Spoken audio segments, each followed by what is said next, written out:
শেখ হাসিনা সরকারের পতনের পরে বাংলাদেশের হিন্দুদের উপর 25শে মার্চের মতো নির্মমভাবে ঝাঁপিয়ে পড়া হয়েছে। আমরা রাজপথে আছি, রাজপথে থাকবো।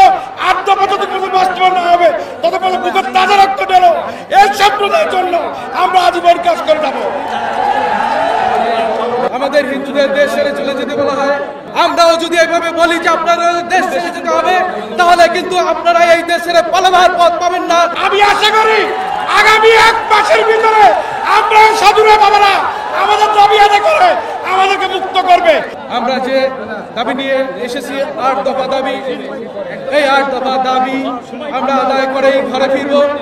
আর একটি মেসেজ দিয়ে যেতে চাই যে আমরা বিভিন্ন মাধ্যমে দেখি যে আমাদের হিন্দুদের দেশ ছেড়ে চলে যেতে বলা হয়, সেই ক্ষেত্রে আমরা বিশ্ব হিন্দু ফেডারেশনের পক্ষ থেকে বলতে চাই, এই দেশ আমাদের, এই মাটি আমাদের, এই মাটি থেকে আমাদেরকে কোনোদিনও উৎখাত করা যাবে না।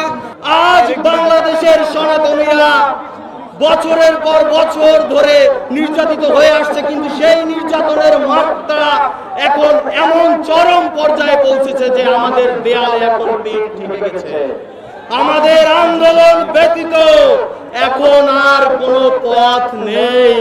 শেখ হাসিনা সরকারের পতনের পরে বাংলাদেশের হিন্দুদের উপর 25শে মার্চের মতো নির্মমভাবে ঝাঁপিয়ে পড়া হয়েছে। বাংলাদেশের হিন্দুদের প্রতিটি ঘর, মঠ, মন্দির জ্বালাও পোড়াও করা হয়েছে।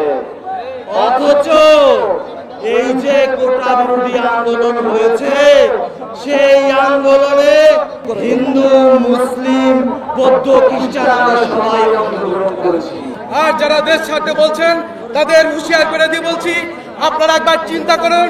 আমরাও যদি এইভাবে বলি যে আপনারা দেশ ছেড়ে যেতে হবে, তাহলে কিন্তু আপনারা এই দেশ ছেড়ে পালাবার পথ পাবেন না। অতএব অবিলম্বে বন্ধ করুন এই দেশ ছেড়ে চলে যান। আমরা এই দেশের সন্তান, এই দেশেই থাকবো।